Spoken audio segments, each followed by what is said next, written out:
যুবক, আজকে তোমাদেরকে বলি, তুমি যদি মুসলমানের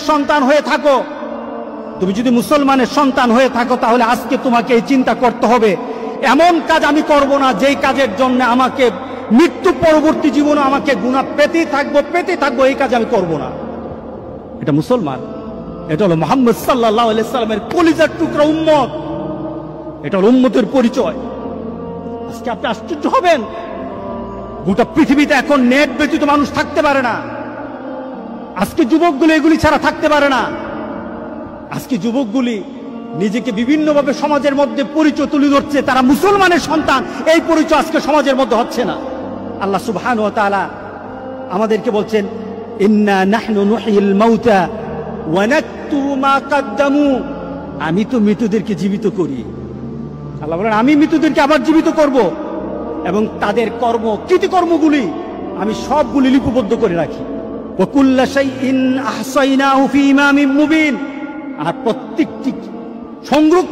প্রত্যেকটি জিনিস সংরক্ষিত আছে তোমার জীবনের, প্রত্যেকটি জিনিস সংরক্ষিত আছে। যুবক, তোমার জীবনটা যদি, তোমার চলাটা যদি কুরআন এবং সুন্নাহ অনুযায়ী হয়, আল্লাহর রাসূল আর নেককার বান্দারা যেমন সুন্দর মউত পেয়েছে, রাসূল সাল্লাল্লাহু আলাইহি সাল্লাম বলেন, তোমাদের মউত তত সুন্দর হয়ে যাবে, তোমাদের মউত তেমন সুন্দর হবে। রাসূল সাল্লাল্লাহু আলাইহি সাল্লাম বলতেছেন, তুমি দুনিয়াতে যেভাবে চলবা মউতটাও তেমন হবে।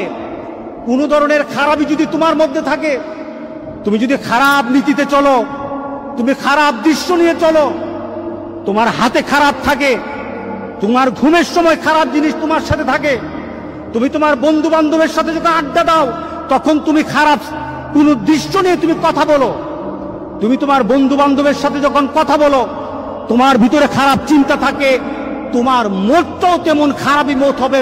কে বলেছেন? মুহাম্মদুর রাসূলুল্লাহ। বিশ্বাস হয় না? মুহাম্মদ সাল্লাল্লাহু আলাইহি সাল্লাম বলে গেছেন, তোমার মতটা তেমন হবে। শুধু তাই নয়, কামা তামুতুন্না তুবাসুন, যেমন তোমার মত হবে তেমনই ভাবে তোমাকে আখিরাতে উঠানো হবে। এরপর রাসূল সাল্লাল্লাহু আলাইহি সাল্লাম হচ্ছে, তোমার মতটা যেমন তোমাকে উঠানো হবে ওই নীতিতে, যেমন ভাবে তুমি মরেছো। শুধু তাই নয়, কামা তুবাসুন তুহশারুন, যেমন ভাবে তোমাকে হাসর করা হবে, যেমন ভাবে তোমাকে উঠানো হবে তেমন ভাবে তোমার হাসর হবে। সুতরাং দুনিয়া যেমন হাসর তেমন, দুনিয়া যেমন মত তেমন, দুনিয়া যেমন কবর তেমন। আজকে সবার ভিতরে একটা কথা বলি, আমাদের জীবনটাকে আমরা সুন্দরভাবে চালাতে চাই, এই জিনিসটা আমাদেরকে ধ্বংসের দিকে নিয়ে যাচ্ছে। যতটুকু উপকার আসা দরকার তার থেকে ক্ষতিটা বেশি হচ্ছে। আজকে যদি সমাজে সন্ত্রাসী শিখতে চায় তাহলে এখান থেকে সন্ত্রাসী শিখে, ছোট ছোট বাচ্চারা পর্যন্ত সন্ত্রাসী স্টাইল শিখে কিভাবে মারামারি করতে হয়, সবকিছু এখান থেকে শিক্ষা হয়।